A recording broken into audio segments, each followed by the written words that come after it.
The thing that I'm most proud of, being Treasurer for 6 years, is that we had an unemployment rate with a 5 in front of it in the middle of a global recession, and we kept it. And there's no greater driver of inequality now and into the future than higher rates of unemployment for longer. And that's what this budget anticipates. It anticipates rates of unemployment with a 6 in front of it. And it has growth rates in it, which are pretty optimistic, of about 2.5, which assume rising unemployment for the years ahead. At the moment, unemployment in Australia is about 750,000 people.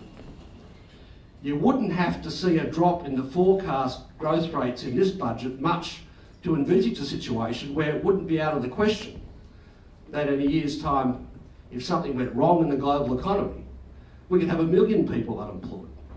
I don't think that's likely, but we're much closer to that outlook now than we have been at any time since the end of 2007. And in that time, we've rode out a global recession. So a real problem when you look at the growth forecasts and you look at why are they so pessimistic about the future. And essentially what they've done is they've bungled the economic transition from mining sources of growth to non-mining sources of growth.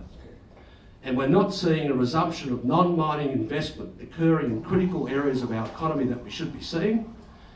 And the consequence of that is rising unemployment that sits there in the budget papers.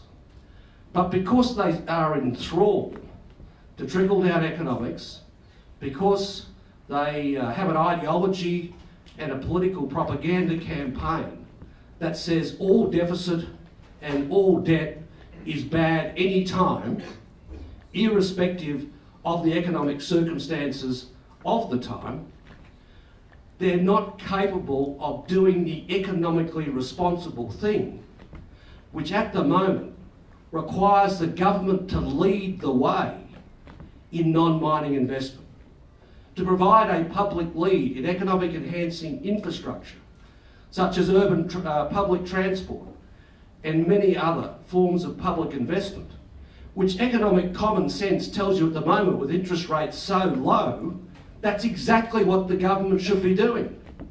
But they're not doing it. You open the budget papers and public investment in infrastructure is going down, catastrophically. Globally, there is an economic debate about why global growth is so weak at the moment. Best summarised in the secular stagnation thesis that Larry Summers has written about extensively and is being debated extensively. And it is clear from all the economic literature, it is clear from all the recommendations of the IMF that those countries which have strong public balance sheets, and we do, ought to be investing in public infrastructure at the moment to reinforce global growth for the future. And that's not happening. So what do we get instead of that? We get a revival of an old Labor policy, which was not put in place to refloat our economy, but was put in place for all of the right reasons and is very positive, of an instant asset write-off for small business. And in certain circumstances, good policy. But it won't be enough to drive the growth that we need to stop unemployment rising, although it may stem that for some time. It's simply a bring forward of a tax break they get anyway. So, okay, but not of the size required to kickstart the investment to drive the jobs to stop unemployment from rising.